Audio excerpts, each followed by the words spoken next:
अगर हम लिक्विड में बात करें, हमारे पास मिल्क्स हैं, जूसेस हैं, हनी है, वाटर है, तो हमें लिक्विड की भी वो एग्जांपल्स मिल जाती हैं। गैसेस की भी हमें पता है, हाइड्रोजन गैस है, ऑक्सीजन है जिसको हम इनहेल करते हैं, जिसकी वजह से हम जिंदा रहते हैं, तो ठीक है। लेकिन प्लाज्मा हमें मिलता क्या है? हमारे इन्वायरमेंट में, यूनिवर्स में, सन में, स्पेस में जितनी भी गैसेस हैं वो सारी आयोनिक फॉर्म में ही होती हैं, ठीक है। सच बात, अब गैस नज़र तो नहीं उस तरह से आती है, लेकिन आपको पता होना चाहिए कि ये पाई कहाँ पे जाती है, कि हमारा जो यूनिवर्स है उसमें जितनी भी गैसेस हैं वो सारी आयोनाइज्ड फॉर्म में, यानी वो प्लाज्मा की फॉर्म में ही हैं। तो चले, आई होप कि आपको इतना समझ आ गया होगा कि कि हमारे पास स्टेट्स ऑफ मैटर हैं कौन कौन सी, और इनमें डिफरेंस क्या क्या, और किस तरह से हम किसको डिफ़ाइन कर सकते हैं, ठीक है। अब नेक्स्ट हम देखते हैं प्रॉपर्टीज़ ऑफ मैटर। तो सबसे पहले हमारे पास प्रॉपर्टी ऑफ मैटर है शेप।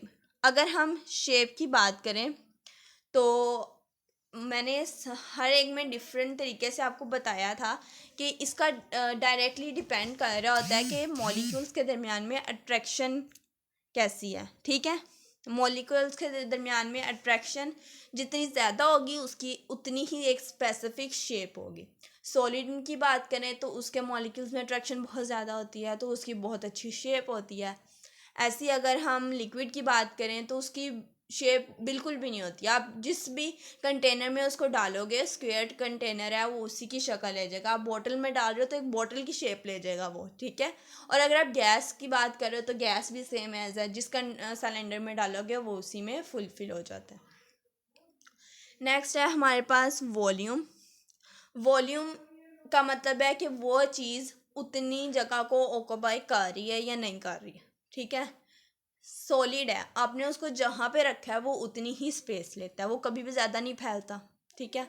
लिक्विड है, आपने जिस बोतल में डाला है, हाफ बोतल फिल किया तो वो हाफ ही रहती है, ये नहीं है कि वो फैल के फुल हो जाए, ठीक है। तो ये मतलब इन दोनों का एक स्पेसिफिक वॉल्यूम होता है। अगर हम गैस की बात करते हैं तो गैस के मॉलिक्यूल्स स्प्रेड हो जाते हैं, एक जगह पर नहीं रहते। जितना बड़ा हमारे पास सिलेंडर है वो उतने ही ज़्यादा स्प्रेड हो जाते हैं, जिसकी वजह से वो उनका कोई स्पेसिफिक वॉल्यूम नहीं होता है, ठीक है। नेक्स्ट है हमारे पास डेंसिटी। डेंसिटी को हम डिफाइन करते हैं m/v, यानी कि मैस ओवर वॉल्यूम।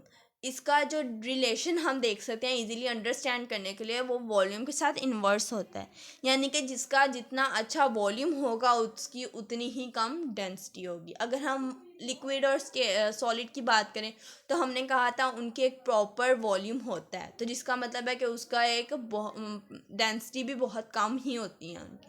लेकिन अगर हम वॉल्यूम की बात यानी कि उसका डेंसिटी, अगर वॉल्यूम अच्छा है, वॉल्यूम हमें पता है बिल्कुल स्पेसिफिक सा वॉल्यूम है उसका, तो हमारे पास डेंसिटी भी बिल्कुल स्पेसिफिक सी ही आ रही है।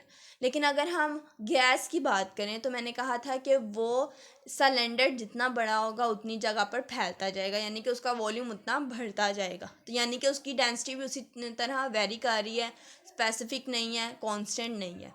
अगर बड़ा कंटेनर सिलेंडर करते जाएंगे, हमारा वॉल्यूम ज़्यादा होता जाएगा, हमारी डेंसिटी कम होती जाएगी।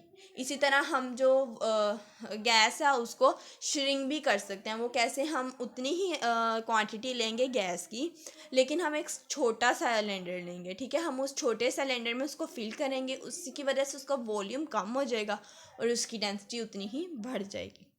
नेक्स्ट हम देखते हैं इलास्टिसिटी। तो इलास्टिसिटी को